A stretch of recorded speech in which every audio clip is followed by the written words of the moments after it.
Hello, everyone. Thank you so much for joining us tonight. I wanted to let you know we are waiting for a few people to sign in still. So I thought I would take this opportunity to say welcome. And the show runs about an hour and 20 minutes, so with no intermission. So now's a great time to run to the bathroom, grab something to drink, or anything else you can accomplish in 5 minutes, and we will be with you shortly. Thanks. Bye.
Hello again, everybody.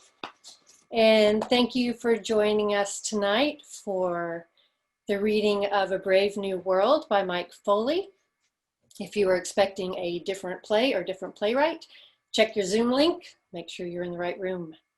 My name is Dana Benningfield, and my cat just joined us. This is Fred. I have the distinct pleasure and privilege of working with Mike and the actors Bill and Maureen as the director of this reading. And you should know that all of you watching tonight have a very unique place in this play's journey, because tonight is the first night that we are presenting it to an audience. So we would love to hear your feedback about it. And when it goes on to play off-Broadway, on Broadway, in a very fine regional theater, you can tell all your family and friends that you were there at the beginning. So stick around to the end. You just might get a glimpse of the playwright. And with that, I will turn it over to Jenny Redling, another talented playwright who has kindly agreed to read our stage directions tonight. And thank you, enjoy, and I'll see you at the end. A Brave New World, a new play by Mike Foley. Setting: an interview set up on the stage of a theater. There is a table with a water pitcher and 2 drinking glasses. Perhaps a vase with flowers is on the table. 2 comfortable swivel chairs, one placed on each side of the table.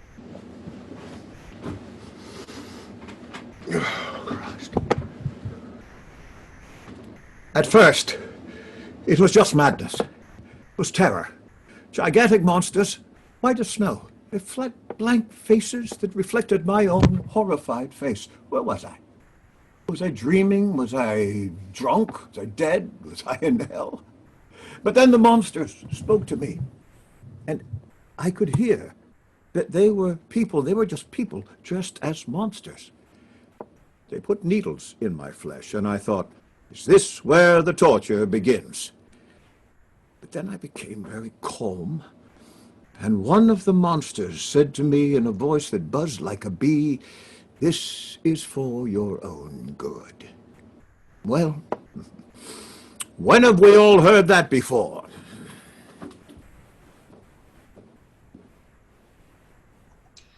Light down on Will. Spotlight up on the interviewer. He looked nothing like I thought he would.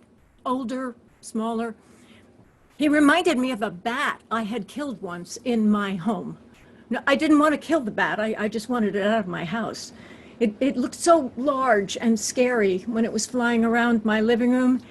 But then when it was dead and lying on the floor, it was just this tiny little thing. So small, so helpless. The man now lying at my feet looked the same. "Have we killed him?" I asked, terrified. "No," Dylan said. "A few days rest and he'll be fine." Fade to black. Sound effect in the blackout of an audience applauding wildly. Lights pop up fast and bright on the interview set. The interviewer and Will are sitting in the swivel chairs.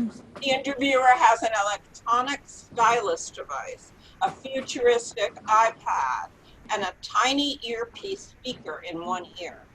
And here we are, finally. Indeed. Will, may I call you Will? What in Rome? Is that one of yours? Yeah, it's a St. Augustine, I believe. I can't tell you how excited I am to be here, actually speaking with you, Will. Okay. It is a cliche to say that a prominent guest needs no introduction, but this man here with me tonight really does not need any introduction. If that is indeed true, could we just dispense with the introduction? Well, it's all about you now, Will. Okay. You've been with us here for a few days. How does it feel? How does it feel? No, emotionally, how does it make you feel? Emotionally, do you like it here? I most assuredly do not. Oh, there must be something you like about the 21st century. Toilets. Toilets. Yes, and, a light. Yes, at night. And nothing else? Endless sugar. Yes, in those little white packets. Is there anything we can do to make your stay here more pleasant? Send me home, please. No, we will. We will. Just And look, as soon I we understand would it, you be- would like to ask me some questions here tonight in front of these people, yes? Yes. And I am told I must answer these questions truthfully and to the best of my ability. That's it in a nutshell, Will. Nutshell.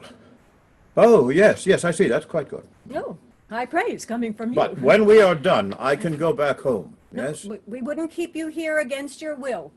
Will. But you are keeping me here against my will. I'm a playwright myself. People still write for the stage, do they? Oh, yes. Well, I mean, I thought perhaps the theater had been replaced by that big thing in my room where you've been keeping me. Big thing? Well, the thing you can see people talking and moving about inside, except they're not really inside it because it's too thin. Oh, the television. Vision. We call it the TV. Yes, well, indeed. And I've watched a lot of TV while your people were putting this event together. What did you watch? Many things. Wasn't much else to do.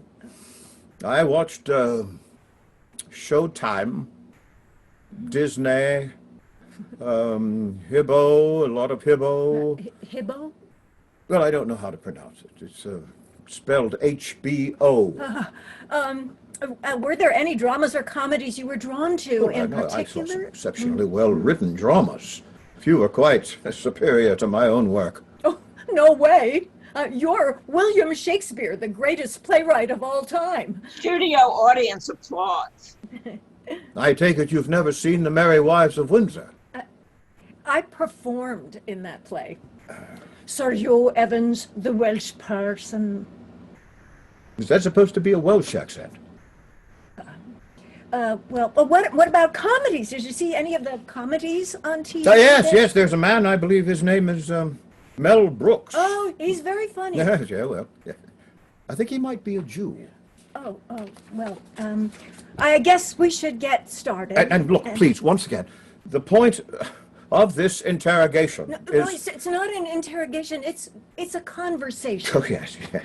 And that is what they said to Thomas Kidd when they brought him to the tower. Oh, we just want to talk to you, Thomas. And he was never the same again. No one is going to torture you, Will. This really is just a conversation. And its purpose... Oh, we know so little about your life. Knowing things about my life today and... What year did you say this is? The year 2035. In 2035, it is important to know things about my life because... Oh, you're a very famous playwright, even now in the 21st century. I find that very difficult to believe. No, your plays are performed all the time. But your English is so very different now. I mean, if I had not watched so much of your TV, I don't think I could understand half of what you say. Your plays are so excellent.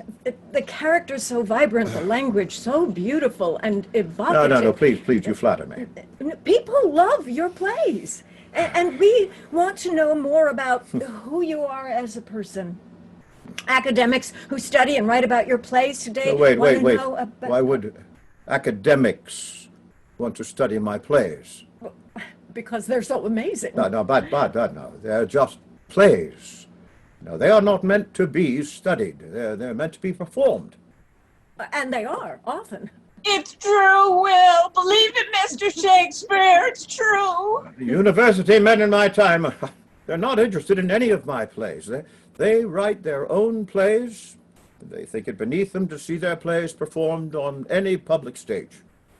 Well, what do they do with their plays then if they don't have them performed? Fuck if I know. They sit around talking about them, I suppose, and pressing one another with their brittle wit. Well, we have some of the most famous Shakespearean scholars in the world here. Shakespeare with us and good Lord. And there are many more Shakespeare scholars watching this interview around the world. Wait, are we in the TV? No, we're doing a webcast, Will, on the internet. Well, it's like TV, but yeah, you can think of it as TV, but it's interactive and private.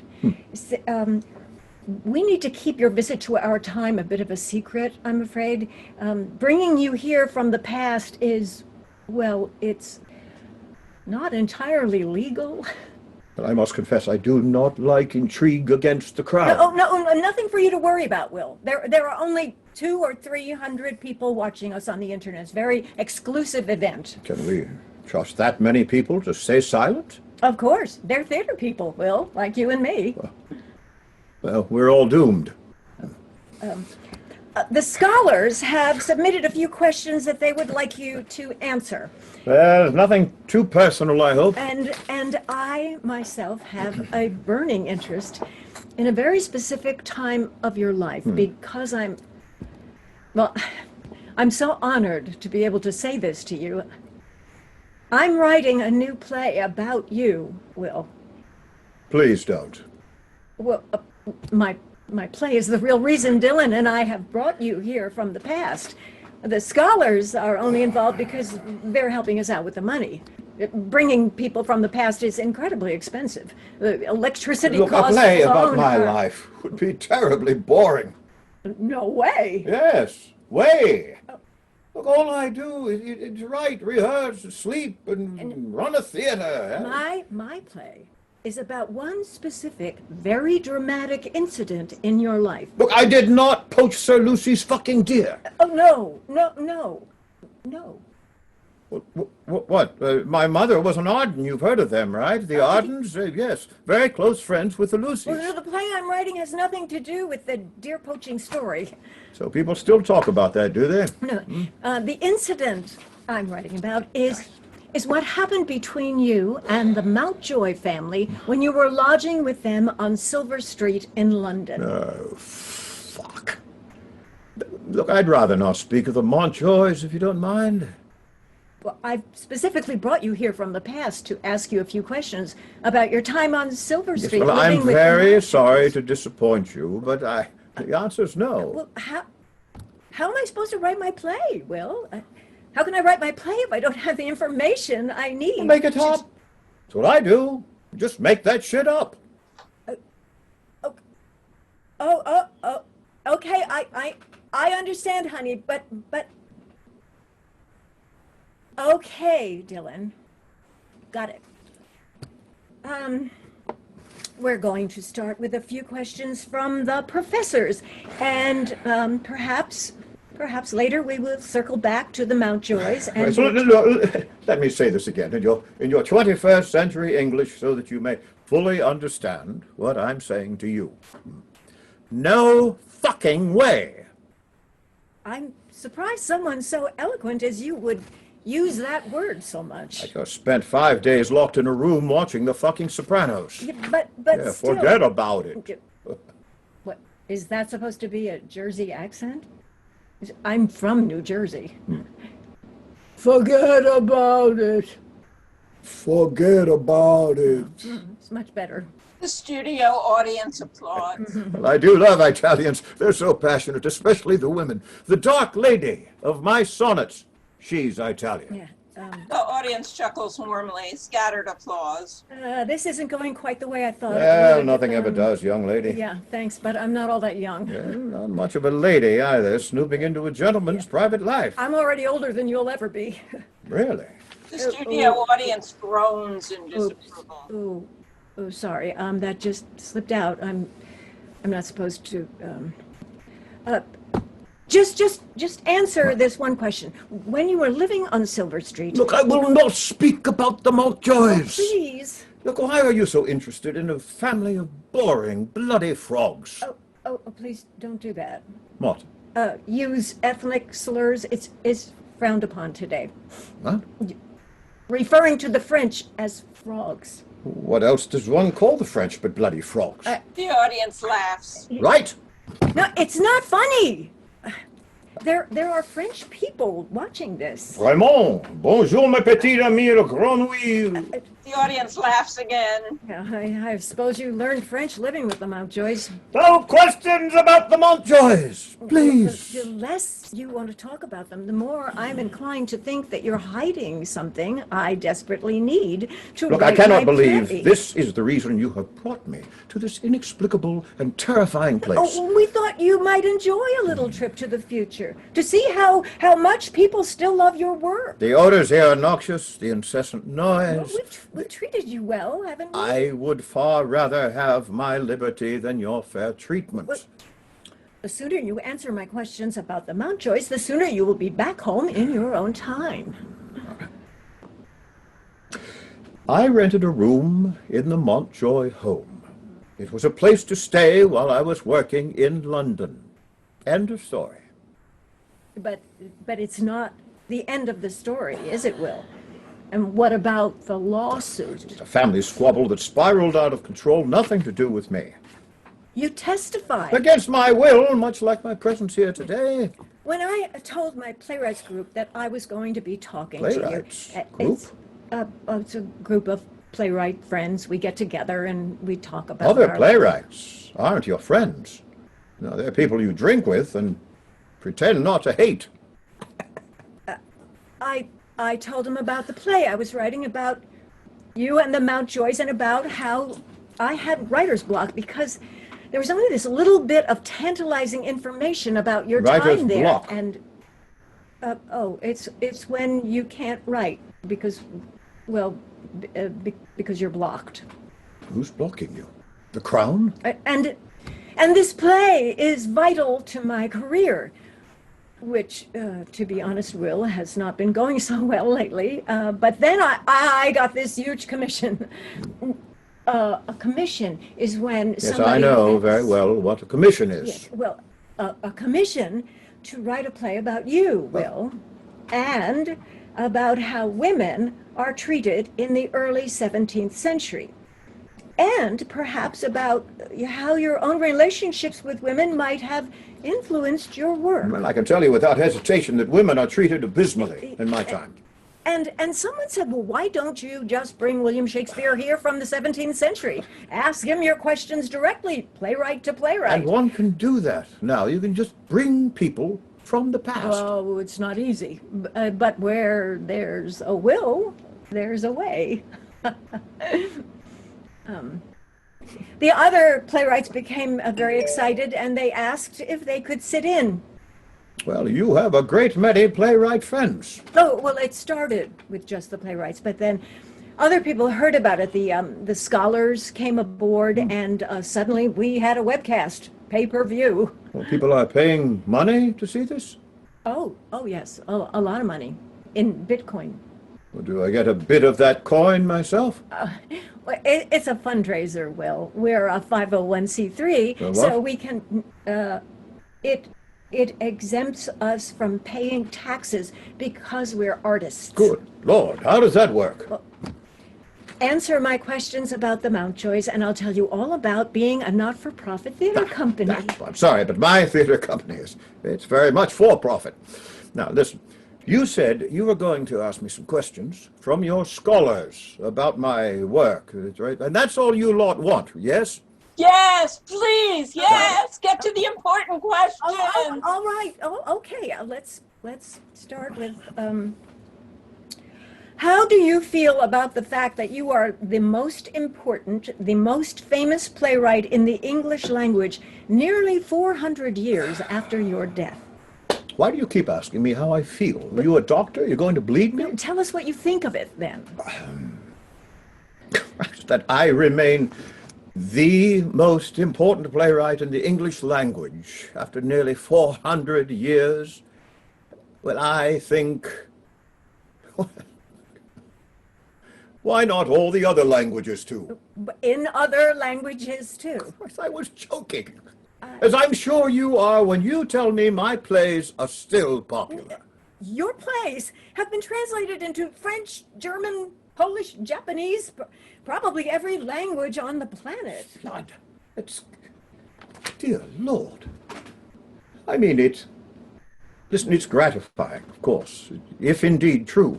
I mean, I'm proud of some of the plays I've written. I'd not be completely surprised if a few of them remain stage-worthy. All of them. Now you are just blowing smoke up my ass. We should have limited your TV access. Listen, I did not see any of my plays on the TV. Why not? If I am still so popular? Stage plays are rarely presented on TV. See why? TV is far more entertaining than the stage.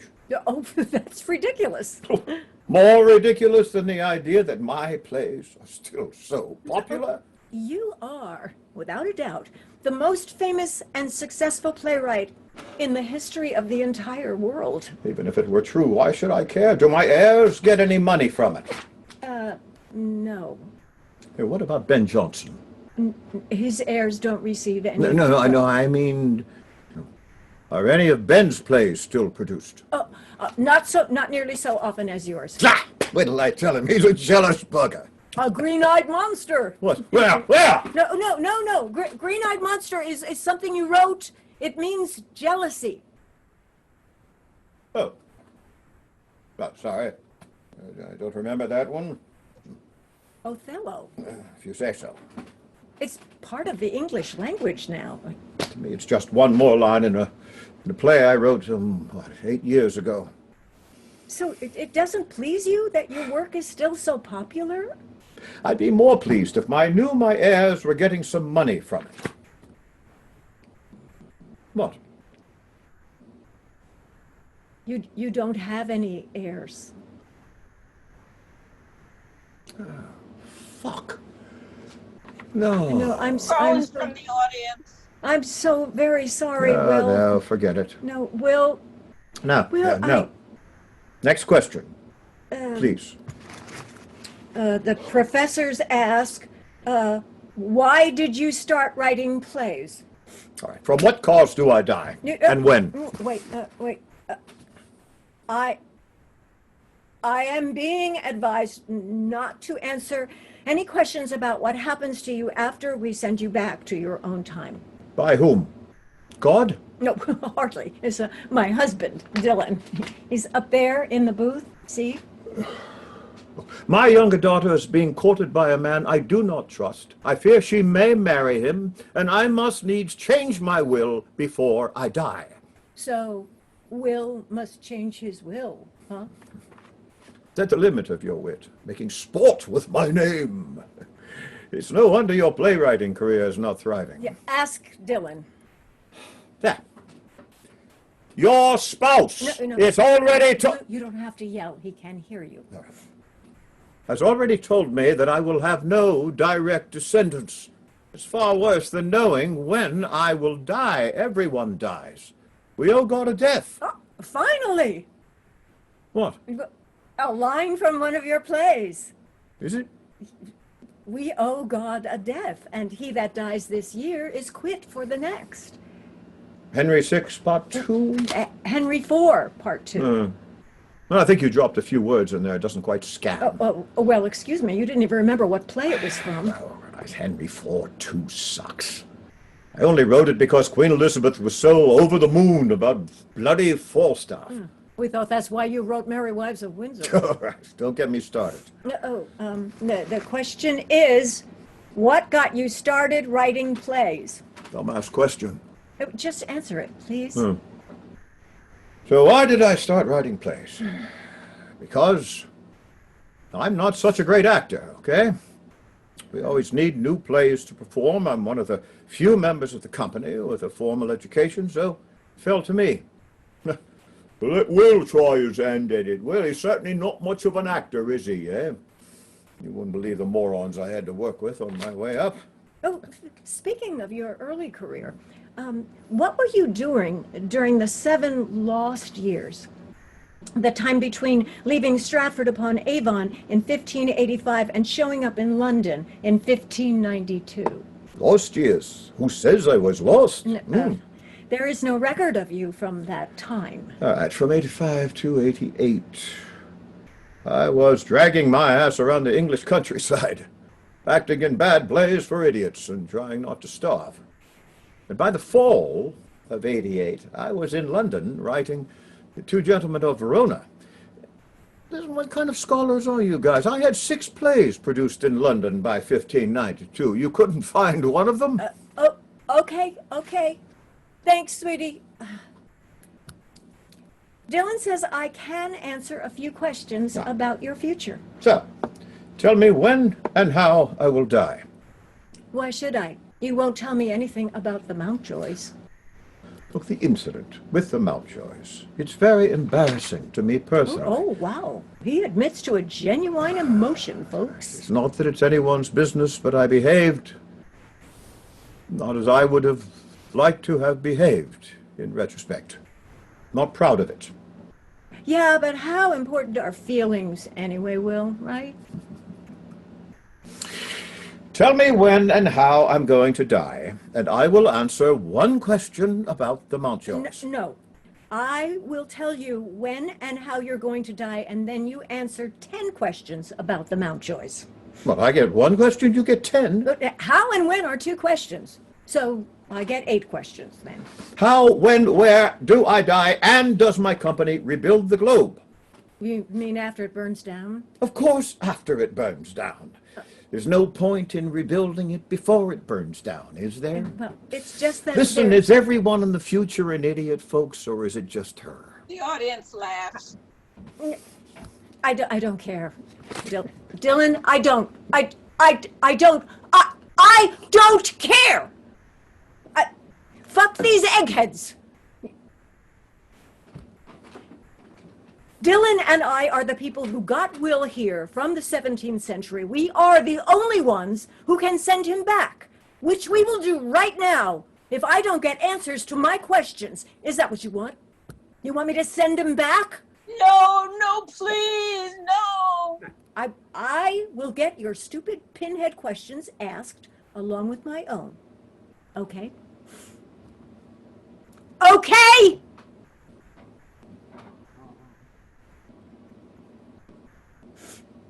So where were we? That was quite splendid. Oh, I know. I think you were just calling me an idiot. Yes, well, my bad. You're certainly no idiot if you can snatch up people from the distant past. Oh, I have to credit Dylan on that. He is a genius. Well, indeed, he must be. He married you. Thank you. But we were talking about the rebuilding of the Globe Theatre. We were. And I was trying to tell you that there is another Globe Theatre in London now, a modern one near to where the original one was. Does it have toilets? I'm surprised you don't ask about your family. You care more about the fate of a building?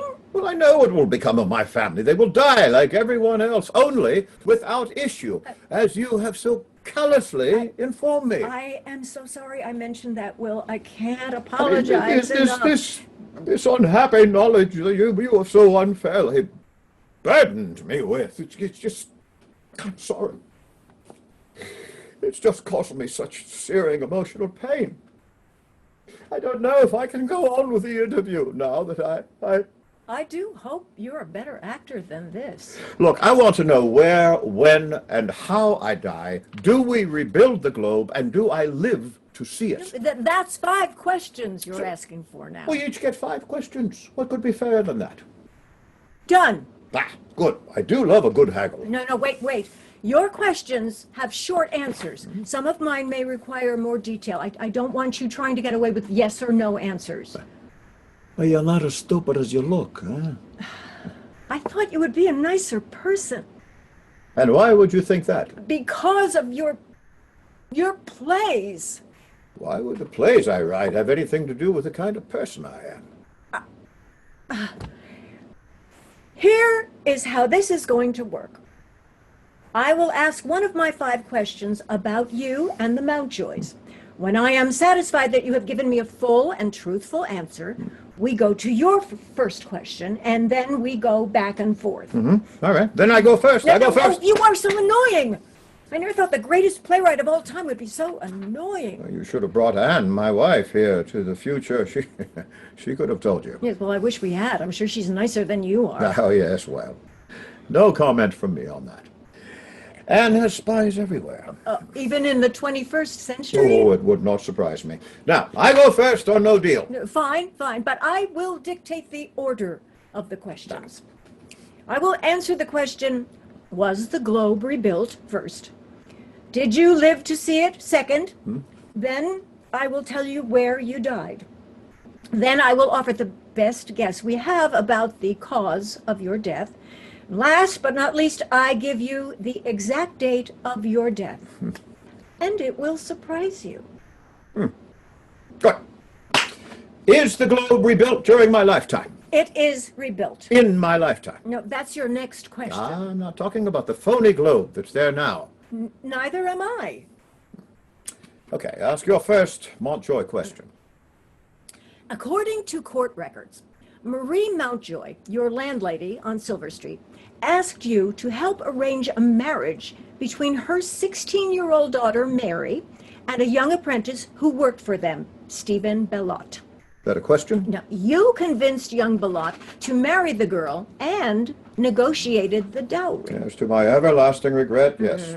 Mary's father, Christopher Mountjoy, did not pay the agreed-upon dowry, and Bellotte sued him in the Chancery Court. I must assume there's a question here somewhere. Your landlady, Marie Mountjoy, was she your lover? Oh, yeah. I didn't see that coming. No, you agreed to tell the truth. At the time of which we are speaking, no, she was not. But she had been your lover at some point in the past. When? Nothing was said about follow-up questions. Oh, fuck me. Well, such an enticing invitation, I think I shall eschew that particular pleasure. You are right. We did not agree to follow-up questions. Damn. Your turn. Do I live to see the globe rebuilt? I have to check. I know a lot about your life, Will, but not everything. What is that? It is a magic device that does indeed know everything. Oh, allow me to see No, it. no! If a person from the past touches this device, it will explode. Truly? Yes, you would be hoist on your own petard. Oh. Yes, Will, you are still alive when the globe is rebuilt, but... But? But what? What? Oh, I'm sorry. We said there would be no follow-up questions. Oh, come on. I'm asking nice. You see how nice I'm asking? Okay, but I want to see some flexibility from you, too. Well, you have my word as a gentleman. So, what is behind that oft-distressing word, but? You are still alive when the new theater is built, but you are no longer a member of the King's Men. You sell all of your shares by then. So I don't have to help pay for the reconstruction. No, Huzzah! A lot of people try to blame me for that fire. because it was your play that started it. Yes, well, mine and John Fletcher's, but nobody blames Fletcher, do they? No, it's all, oh, Master Shakespeare's play burned down the bloody globe. Serves him right for being such an uppity git. I was 100 miles away at the time, Your Honor, in Stratford-upon-fucking-Avon. My turn. Mary Mountjoy, Marie Mountjoy's daughter. Yes, what about Mary? Marie Mountjoy and Mary Mountjoy's names are so similar, it's confusing. Not to me. But perhaps to the audience. Can we call Mary something else? I suppose so. What? How about Marina? That's a pretty name. What are you playing at? I beg pardon? Marina is the name of the daughter in Pericles. Is it? Marina in Pericles is sold into prostitution. How interesting. Exactly what are you implying? Hold on, Dylan. Okay. It seems some of the professors are getting antsy and want me to ask a few more of their questions. Huzzah to the professors. We will come back to my question about Marina. You see, I see what you're trying to do here, and I do not approve. Here, catch! What? Ah! Ah! Ah! No! Shut up. If he did that to me, you would all think that it was fucking adorable. No, it's okay. Will, it's okay. But please sit down. It won't hurt you to touch it. See? Ah! No, see? I was just messing with you, big guy. Christ. Playing a joke, you know? Like the way Mariah and Toby Belch mess with Malvolio and Twelfth Night. Ah, yes, a jeep. I see. How jolly. The next question is, why did you suddenly begin writing plays with other writers so late in your career? Let's see, why did I? To be honest, my plays were going out of style, you see, and my partners felt... No, your plays haven't gone out of style in 400 years. My plays may still be popular in the 21st century, but not so much in the 17th. No longer does my audience wish to see pastoral comedies about lovers tripping gaily through the woods. Histories are all about dead people. Who cares about them? Tragedies are a downer, what with everyone dead on the floor by the end. So, what does your audience want? Witty, cynical comedies written by and about young people living in the big city. How does that make you feel? Is that all you people do here in the future? You talk about your bloody feelings. No, but we believe that dealing honestly with our feelings can be important. Look, I am a working man of the theater, a craftsman, like any other craftsman. But does the bootmaker rhapsodize about his feelings before constructing a sturdy pair of boots? Does the carpenter examine his feelings for the lumber before cutting it? My partners come to me and they tell me tastes have changed. I have to get with a new program. I don't argue and talk about my bloody feelings. I write a new play, Measure for Measure. Has everything our young audiences seem to want. It has sex and whores and urban setting, sex, a duke disguised as a priest, sex. Measure for Measure and some of your other plays from this time are often referred to as problem plays. Measure was one hell of a big problem for me. It was a huge flop. So, my partners bring in this hot new young guy, Tom Middleton, to give me some help appealing to the kiddies. How did you feel about that? Feel. Okay, I'll admit, it didn't feel good, not at first. Look, after all the big hits I'd written for the company, I write one stinko flop. And Henry Condell, a man to whom I had brought more wealth than he could have ever dreamed of during his misspent youth as a traveling player, Henry has the nerve to say to me, "You have to go dark and edgy to bring in the young people, Will." I say to him, Henry, who was it who wrote fucking Hamlet? The darkest, edgiest play ever. And doesn't it feel good to express those feelings? No. What felt good was having a humongous hit with the play Tom and I wrote together. All's well that ends well. Tom Middleton, turns out, is a very good writer and a real sweetheart. He's a huge fan of my work, especially Hamlet. He's always spouting his favorite lines from Hamlet while we work. Drives me fucking crazy. And George Wilkins, why did you write a play with him? George Wilkins is nothing like Tom. Wilkins is a street thug. He's like Tony Soprano. I thought maybe he could teach a small-town boy like me something about the seamy underside of life in London. I told George I'd help him get his play done at the Globe if he would only stop beating up on his whores. The audience applauds. Oh, looking out for the ladies, are you, Will? Now, I have 2 daughters. It sickens me to see Wilkins' whores getting knocked around the streets by a side of beef like him. Well, the organization commissioning my play will be delighted to hear this.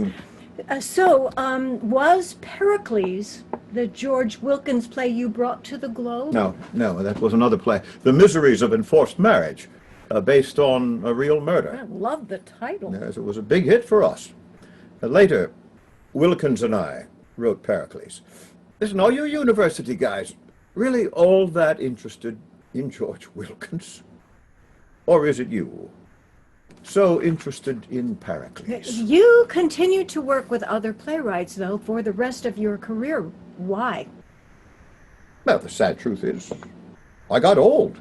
Not true. No, No, not it's true. No. Well, I can still write iambic pentameter like a hot motherfucker, but my time's over. I need the younger guys to help keep me fresh.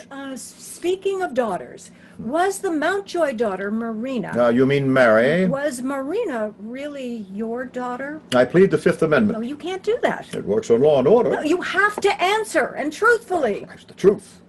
The truth to that question is, I don't know. What do you mean you don't know? Follow-up question. You gotta watch this one like a hawk. How could you not know? Look, I don't even think Marie knew who Mary's father was. She could have been mine. She could have been any one of a half-dozen guys from back then. I will tell you this for sure. Marie wanted me to think Mary was mine. Did you think Marina was yours? Look, once and for all, her name is Mary. Actually, it's Marie, too, like her mom. But she wanted to be an English girl. Because she was the daughter of an English man. Because she was born in England and didn't want to be a bloody frog. No, I wish you would stop calling the French frogs. Yes, and I wish you would stop playing the silly buggers. What? You think I don't know what you're doing here? Calling her Marina? Mary was a wonderful young girl. She was smart, pretty, sweet as sugar. She used to bring me my supper when I got so busy I'd forget to eat. I was like an uncle to her. Then why did you stick her in a whorehouse, Uncle Will? Gasps from the No, that's not true. Did you or did you not send Mary and her new husband off to live in George Wilkins' whorehouse? Her father threw Mary and her husband out of the Montjoy house because of the lawsuit. The kids had no place to go, no way to make a living. Marie was hysterical. I was trying to help. By sending them to live in a whorehouse? Oh, Christ, it's not just that. It's an inn, it's a restaurant, a pub. The food's not half bad either. Oh, go there often, Will? Sample more than just the food? Mary and Stephen just worked there. They were cooking, waiting tables, cleaning. Yeah, charming. It's better than being on the fucking streets. What, that was the only alternative? A whorehouse? Why didn't you put them up in someplace nicer? You're a rich man. Why does everybody think I'm so bloody rich? You own half of Stratford. Look, just let me tell you something. When I was a boy, my father, he was a big deal. Had a great business, owned a lot of land. He was the fucking mayor of Stratford. Yeah. And it all went south like that. A few years later, my father still can't go to church on Sundays because of all the debt collectors lying in wait for him. So what if he can't go to a Protestant church? Wasn't he a secret Catholic? You get fined for not attending church. Or you get burned at the stake for being a Catholic. Well, what happened to my father taught me that there is never enough money to feel secure, ever. What about Mary's young husband, Stephen Bellotte? What about him? Did you like him? Broke my heart to see Mary married off to that arsehole. No. Is that why you lied in court? To get back at Bellotte for marrying your precious little Mary? I told the truth. No, you really don't remember how much Mountjoy had promised him as a dowry? You negotiated the dowry. 4 years earlier. I'm old. I can't remember shit anymore. Well, you've heard of the 7 ages of man. I'm coming up on age number 8. You remembered the exact amount when Mary came to visit you in Stratford. I don't remember that either. What was it like seeing her again? You mean, how do I feel? Yes. 4 years of marriage to that frog arsehole Bellotte turned her into an old hag. He was pimping her out. Something he'd learned working for George Wilkins, 20 years old. She looked 40. Will, thanks for answering my follow-up questions. Well, you cheated. How? Well, you pissed me off with all your stupid feelings crap. Am I getting under your skin, Will? Christ, whatever a man so ill-used. You dragged me here from my own time. You scare me half to death. I think I've either gone mad or been kidnapped by bloody Spaniards, or both. And we will send you home as soon as we are done here. Fine, let's go. My turn. No, it's not. The professors have another question. And oh, guess what? It's about the Mountjoys. Fuck me. Well, such an enticing offer, but I think I'll pass. You may be the greatest playwright in the English language, Will, but I'm starting to think you're not much of a human being. I think you are a devious, sly, manipulative weasel. That sounds like most human beings to me. Boo! Boo! Well, no, I thought you guys were on my side. So just for that, she answers my next question first. Where do I die? Stratford-upon-Avon. Ah, yes. Good. God is good.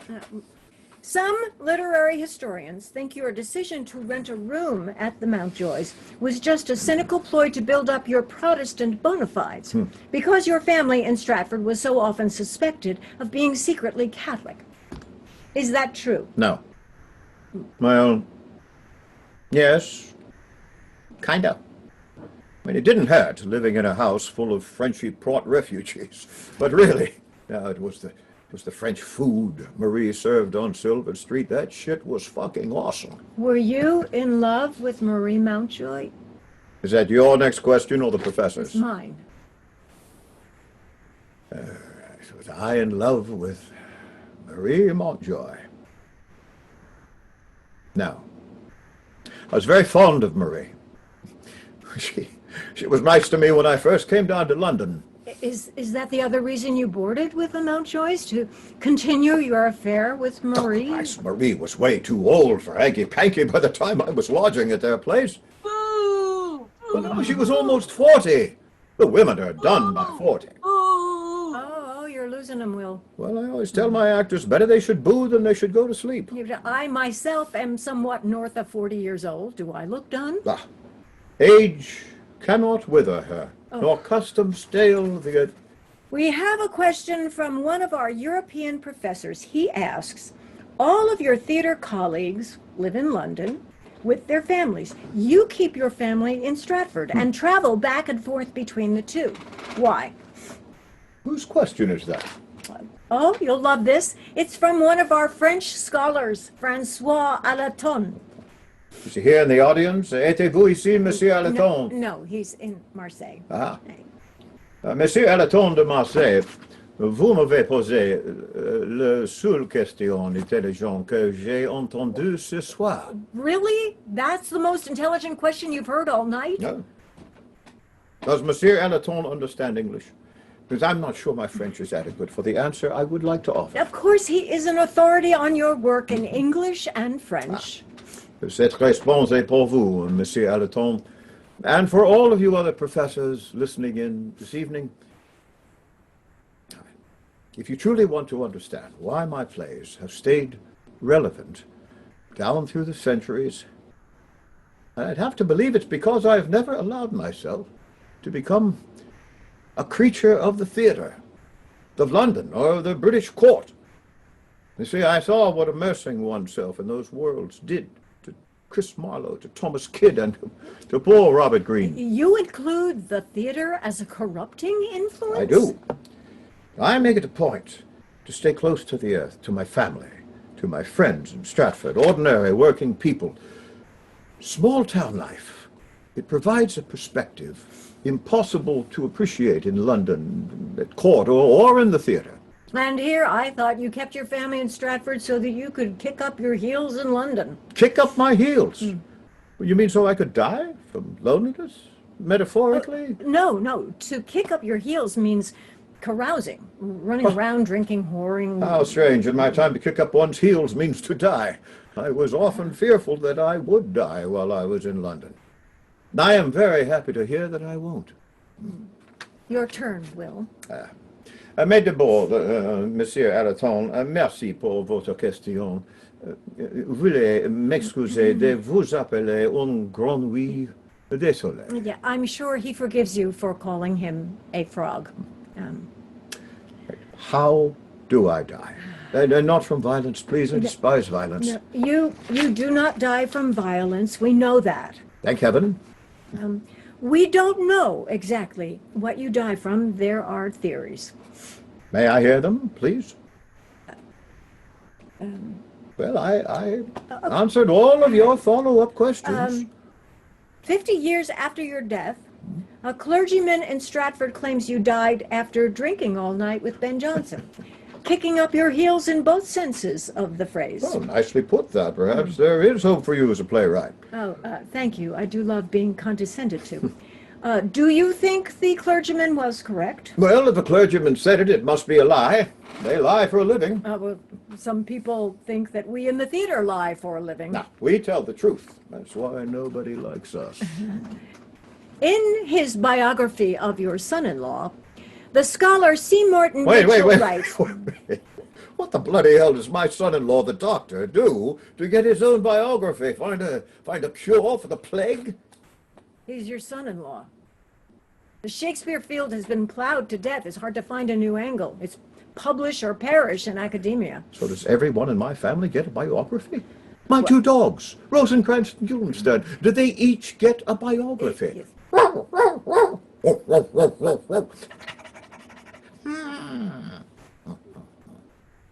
Mr. Mitchell writes, I have formed the opinion that it was more likely than not, in the nature of a cerebral hemorrhage that quickly deepened and soon became fatal.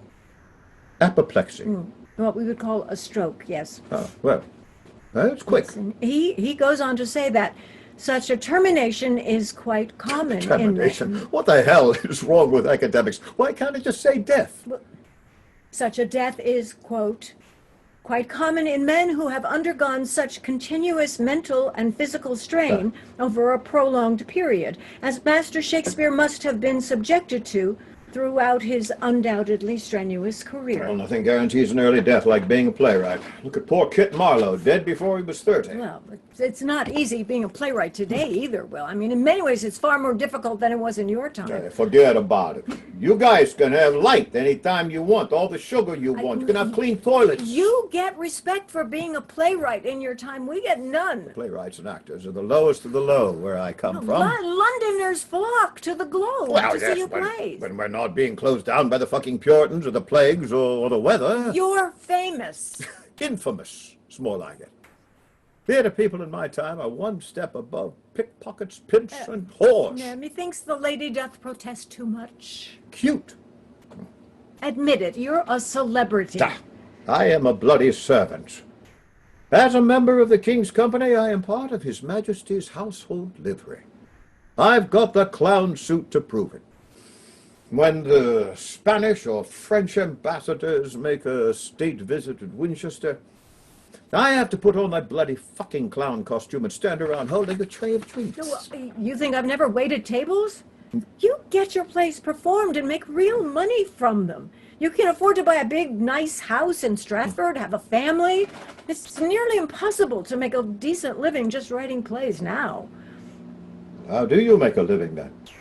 I teach playwriting at the university level. So you're really an academic, not a playwright. No, I am a playwright. My plays are just not performed very much at the moment.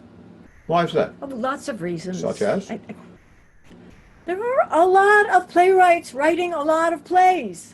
Few opportunities for new plays to be produced. Well, I have to compete for stage time too. All these new young guys coming up. I have to compete not only with my fellow living playwrights, but with all the great playwrights who have ever lived. And dead playwrights don't ask for royalties. Are there any playwrights alive now who do manage to make a living at it? A few. Well, maybe your plays just aren't good enough. Some people think my plays are very good. People, perhaps, but not audiences. But an audience is people. No, it's not. Of course it is. No. Well, once you have more than 20, 25 people watching a play, they're not people anymore. No, it's an audience. No, what is an audience then if it's not people? Now, the audience, it's a ravenous, mindless beast that wants to be fed red raw meat. What the audience monster wants is to be grabbed by its collective balls and seduced into stories about love, honor, death, revenge, evil, joy, fear, the most basic human emotions. That's just melodrama. I write plays that make people think. The audience group mind doesn't think. It doesn't have to. Are you saying the audience is stupid? Oh, no, just the opposite. The audience is mindless, but it knows everything without thought. The audience group mind is smarter than you are. It's smarter than I am.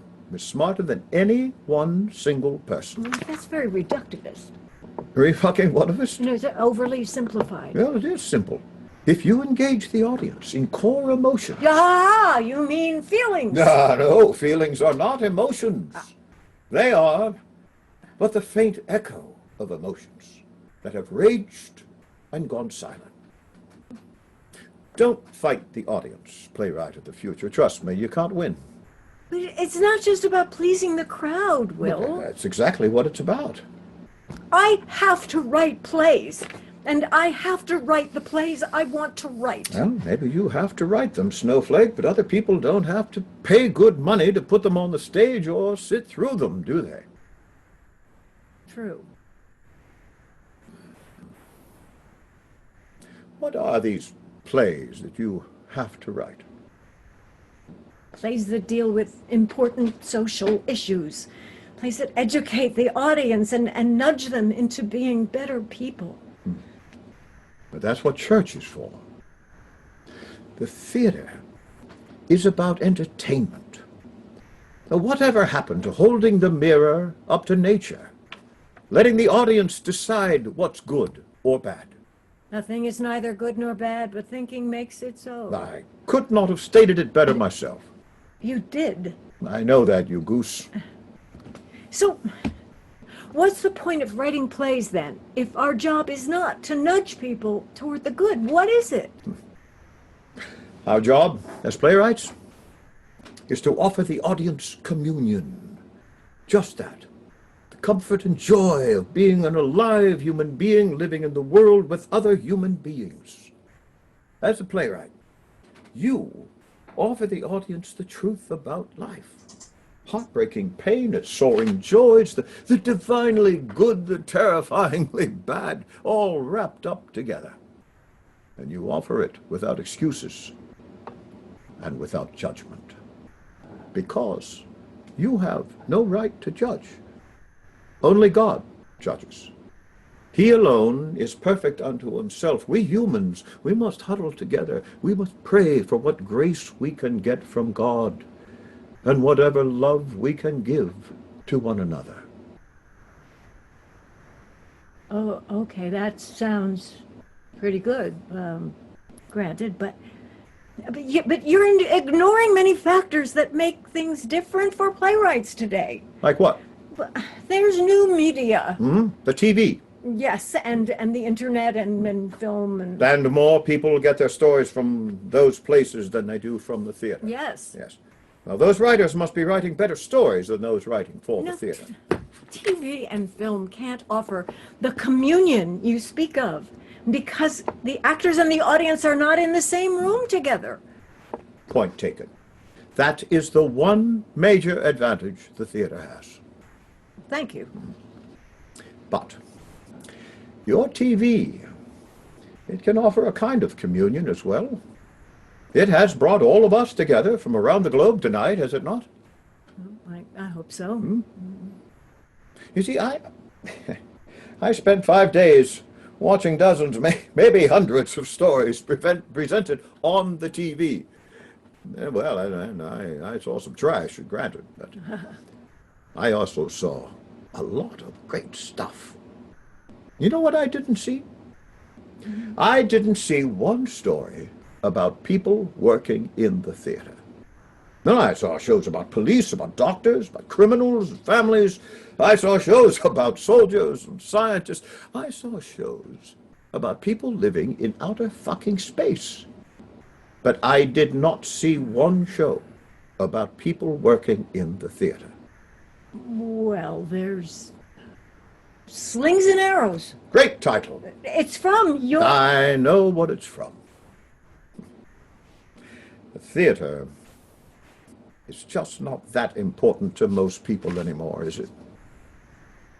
It should be important. Maybe it should be, but it's not. And you know why I think that is so? It's not because the TV has killed it. It's because you playwrights today, you're just like the university twits who write plays in my time. You think your plays are too good for the audience, or you write them for each other. You just stop, please stop lecturing people about how they should live and start writing better plays about how they do live. I think it's very arrogant of you to come in here. Well, I'm and William start... fucking Shakespeare, the greatest playwright ever, according to you. If I can't be arrogant, who can? It's just that you're not... Wait. It seems I am losing control of the interview. Yeah, you think? Okay, but before we leave this, I have to say... Yada. Look, it's not a tragedy if you're not a playwright. It's not a tragedy if theater goes bye-bye. You'll get over it. Or you won't. But let's move on. Your next Montjoy question, please. You are very harsh. Well, life is harsh, my poor misguided friend. So, next question before we all grow old and die here. Okay, I'll try to... Oh, for Christ's sake. Oh, no, we're all waiting here. Here. Well, oh, God. Somebody please come and help this poor playwright. I think she's having a panic attack. Yeah. Paging Dr. Melfi. Okay. Look, I am sorry. I yelled. You people are just so fucking fragile. Here, you want some water? Yeah, come on, here now. Just drink this up. You'll feel better. Here. Aha. Oh, I already do feel much better, you fool. Gotcha. Oh, you motherfucker. I totally had you. You totally did. I guess I'm a better actor than you are. Making fun of an old man. Well, here I am, trying to be nice. Are you feeling fragile, Will? Well played. Playwrights of the future. Well played. Fist bump. No. Ah! Now, let's not lose this energy. Next question. Okay. Was Mary already pregnant when her mother came to you and asked you to help Mary off her daughter? Why the hell would you care about that? Just answer the question, I mean, please. no, listen, you've got a chance here to ask the most famous playwright in history, those are your words, anything you want. And all you care about is if a particular young woman 400 years ago had a bun in the oven when she got married. Yes. Well, newsflash. Women sometimes get pregnant before they get married. It happened to me and Anne. We know that. So why do you care? I have a theory I am basing my play about you on, and I'd like to know if there is any factual truth to support Never let it. the facts get in the way of a good story, playwright of the future. Can you just answer the damn question, please? Marie seemed to think Mary was pregnant. And later, I heard that Mary lost the baby while it was still in her womb. Now, my turn. When do I die? The exact date, if you have it, please. I'm going to change the rules up here a little bit at the end. No. The hell you are. No, I will answer your last question, but I am going to ask my last question, and you will answer that question first. Why? Because I believe my last question may upset you so much that you will not answer it. So if you want an answer to your question, you must answer mine first. Listen, I do not approve. And I do not care. I will ask my question first, and you will answer it. Oh, I thought we had a good thing happening here, and you... Fuck it. Do what you want. Let me get the hell out of here. I've got a will to rewrite. You lied to the court. You said you could not remember the amount of the dowry Christopher Mountjoy promised Mary and her husband, when only a month or so earlier you remembered the amount very well. So? So? You lied in court, and I want to know why. What the hell does it matter? I want to know who you are! who you really are as a human being. That's what everybody wants to know today.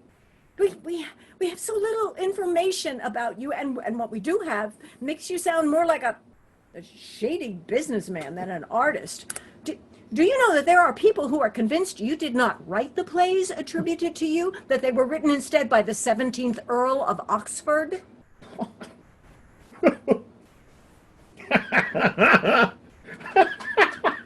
Well, now, I know it's ridiculous. It's more than bloody insane.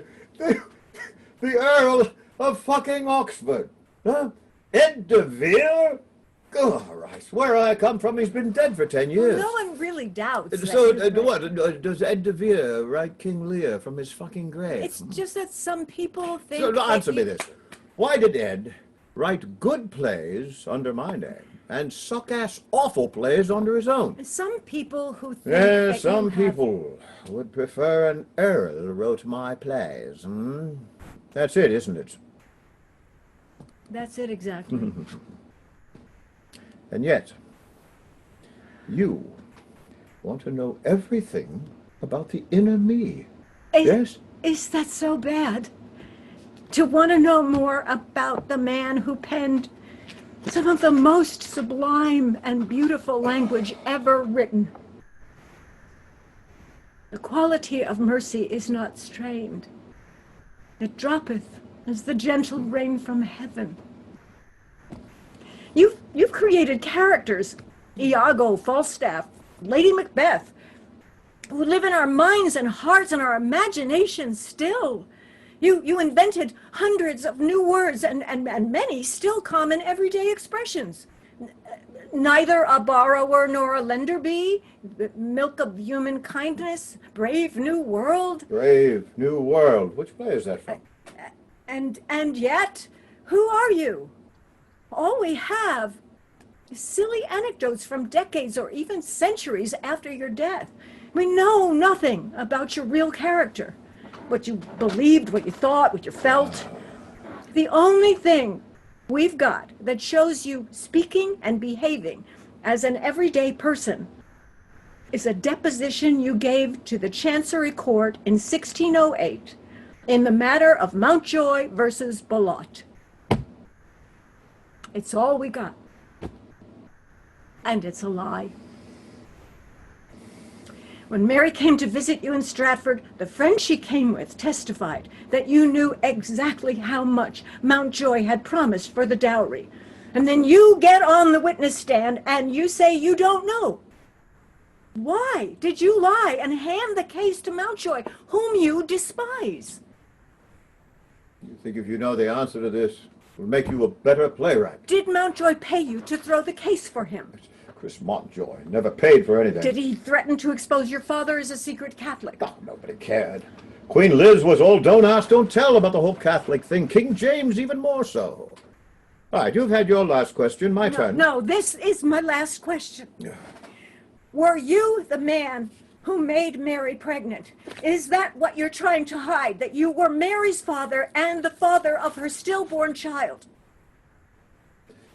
If you were a man, I would fucking kill you for saying No, that. I thought you hated violence. I do, but there are situations where violence This is the only this is not one of those situations. So even I suggest apologize. that I could do such a thing with Mary? I don't believe you are that kind of man. Then why suggest it then? I had to know for sure.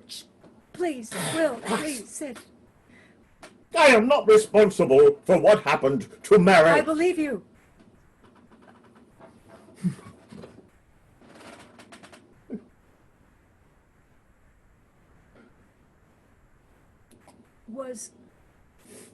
Was Christopher Mountjoy the father then? Did her own father impregnate her?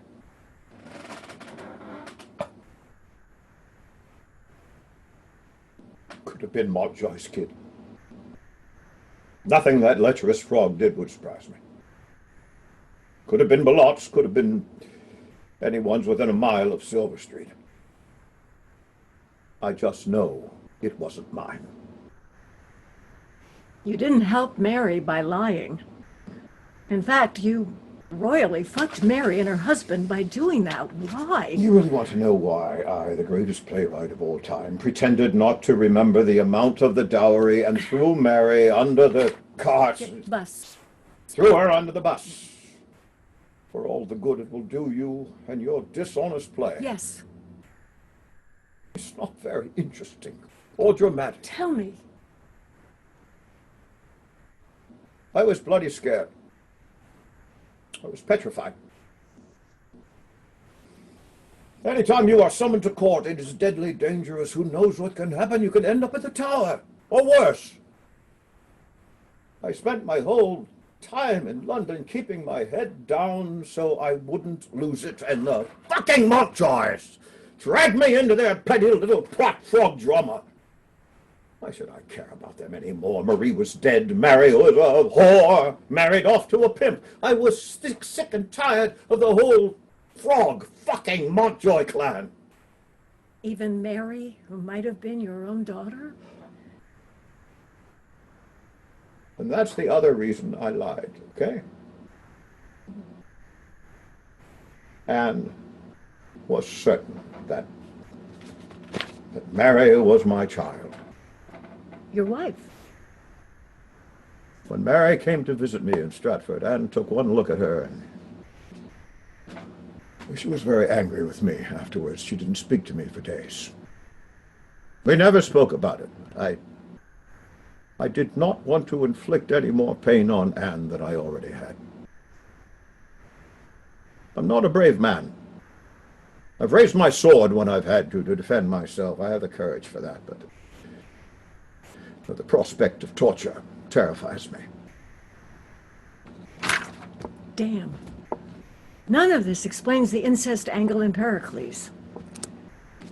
What the bloody hell are you talking about? There's incest in Pericles, right at the beginning of the play. There's this king who's having sex with his own daughter.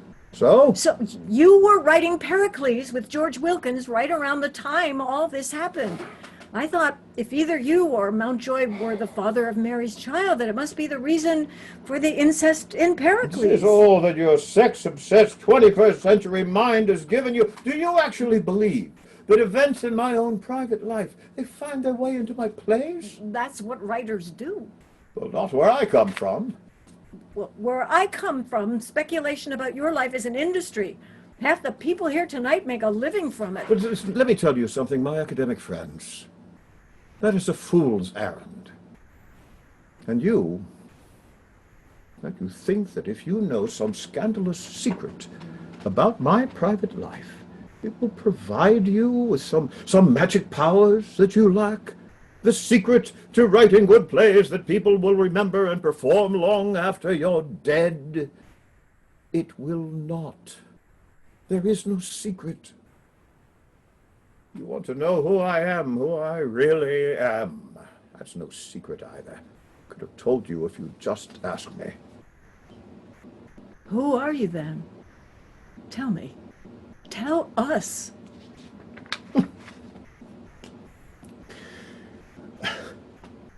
Allow me to introduce myself. I am Master William Shakespeare, gentleman, born in the county of Warwickshire, sometime resident of London, actor, playwright, poet, husband, father, son, businessman, philanderer, landowner, a dealer in malt and barley, and far too often a bloody fool. And like most people, I am a decent person, an honest man, most of the time. Yet sometimes I'm not. Sometimes I break my marriage vows. Sometimes I cheat my business associates. Sometimes I drink too much and I say things I shouldn't. And sometimes I'm a bit of a snob. I am not some special kind of human being. The only thing that sets me apart from my neighbors is that God gave me, for reasons only He knows, an enormous amount of talent writing poetry and crafting plays. If you're such an ordinary guy, how did you become the world's greatest playwright of all time. And then don't give me that God nonsense. I was lucky. I guess your whole life was nothing but good luck. No. No, I was very unlucky when my son died. I was unlucky when the plagues hit London and closed the theaters. I was unlucky when the Lord Chamberlain became deathly ill and left us with no royal patron. And then, suddenly, out of nowhere, the newly crowned King James decides to sponsor us and we become the King's Men, the most successful theatre company in London. Good luck. Bad luck. That's all life is, playwright of the future. And it's only in stories and plays that the endless, chaotic trail of events in our lives has any meaning whatsoever.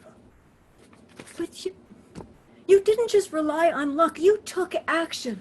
You went to London and dominated the London theater scene. I was an ambitious young man stuck in bloody, boring Stratford with a wife and 3 children. I had no prospects. And then Yes, yes. a group of traveling players came to town. They came through Stratford almost every year since I was a child, but this time they had lost one of their actors in a deadly drunken fight the night before. And the play they were supposed to present was one that I knew well. And before a day had passed, I learned the part and I offered myself as a replacement. And they loved your acting and they hired you on the spot. They knew I was bloody awful. Oh, But I could read and I could write. I was a quick study, and I was an excellent mimic. And I could speak like a refined gentleman, a coarse laborer, or a bumbling country yokel. And I could be funny. They offered me a job to stay with them for the rest of the tour. it must have been such a great adventure, being on the road with a group of traveling players. For first and perhaps only time in my life, I was just myself. Not the eldest son of a bankrupt, broken man, not the stupid kid who got Anne Hathaway pregnant. No, I felt totally, completely alive. I was not yet the harried, overworked playwright, actor-manager. I was just Will Shakespeare, traveling player. And now, you know everything about who I am. May I please ask my last question and go home? Do you ever feel bad about what happened to Mary? Do you ever regret not helping her more? That's a follow-up question. No, you're not going to answer it? Well, I'd rather not. If you don't mind.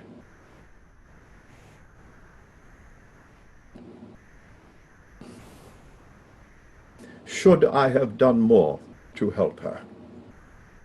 Perhaps. She probably was my child. She almost certainly was. No, just allow me to say this, just this once. Mary Mountjoy is my natural daughter. I knew it. Everyone knew it. Everyone except her. I like to think of her as she was. 16-year-old girl, standing in the doorway of my room on Silver Street and holding my supper on a tray. You must eat, Master Shakespeare.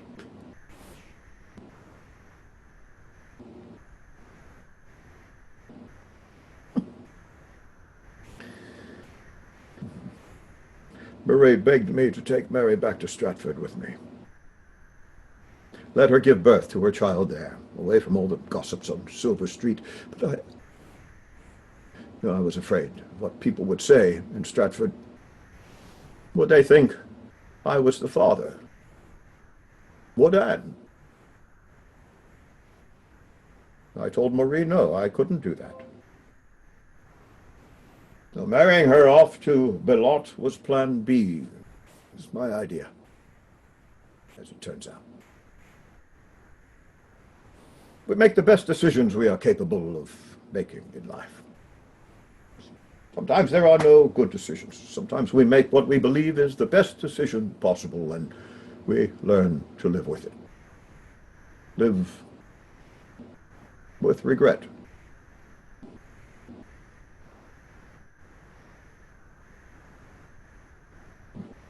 Is any of this really true? Or are you just having us all on again Well, why ruin a good story? with the truth?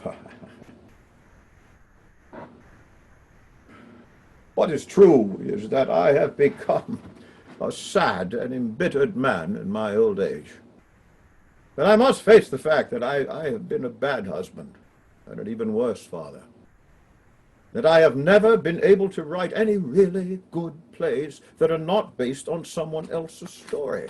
I took other stories and I figured out how to present them on the stage with characters that lived and breathed and had language that wafted into the air like the sweetest music.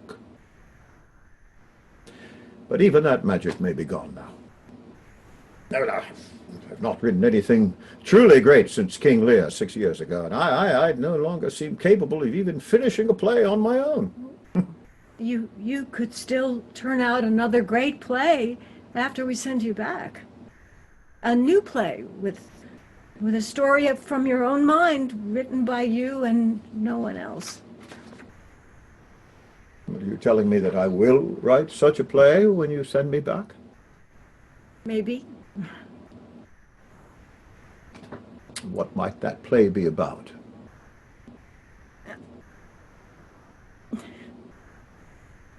Shut up, Dylan.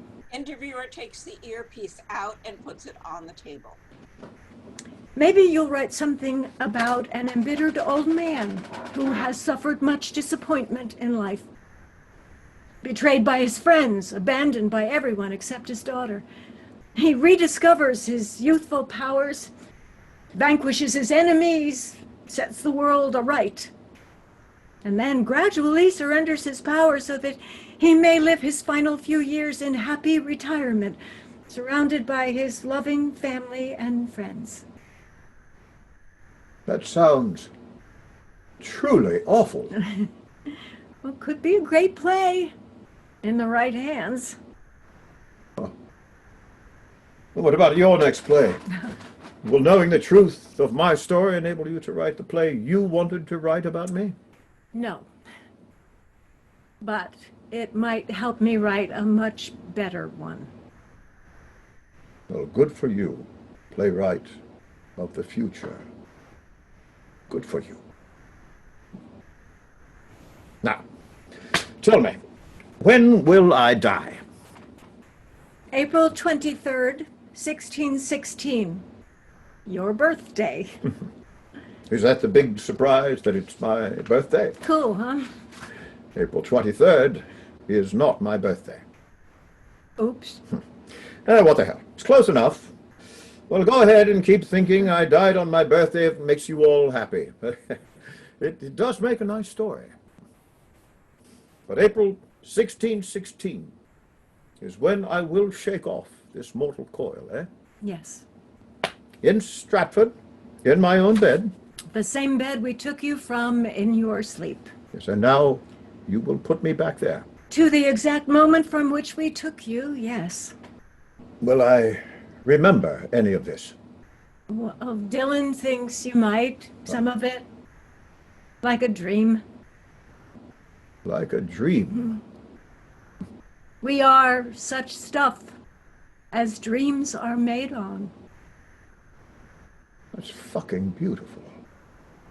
Did you write that? I did. Do you like it? I do. But one more question. knowing that you will die, be dead in just a few years, tell me, how does that make you feel? Well, it somehow makes me feel so very much alive. Slow fade to black. End of play.